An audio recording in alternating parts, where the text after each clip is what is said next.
wabarakatuh. Bapak-bapak yang saya hormati semua, saya langsung aja. Ada 3 poin yang mau kami pertanyakan. Terkait pertama, transfer pemain.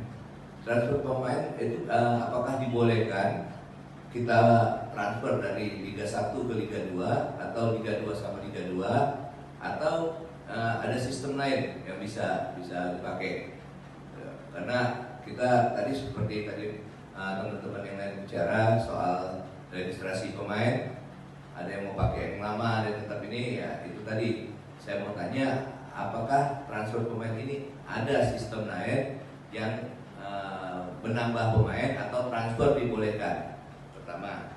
Kedua, soal drawing yang mau ditanyakan itu tadi Pak bicara soal drawing dari keseluruhan. Apakah timur dengan barat itu kita campur atau tetap pakai zona-zona aja? Barat-barat, timur-timur. Mungkin ada hal lain yang disampaikan oleh Muka United pada saat fitting. Tadi Bitcoin tadi kita sempat menyarankan juga soal pertandingan ini disiarkan live atau live streaming, live TV ya maksudnya.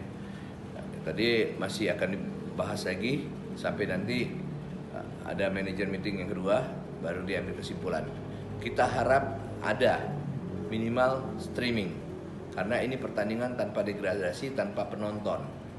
Kita bukan bernegatif thinking, tapi kita mengantisipasi supaya jangan ada hal-hal yang jelek, jangan menodai sepak bola Indonesia, jangan ada dusta di antara kita.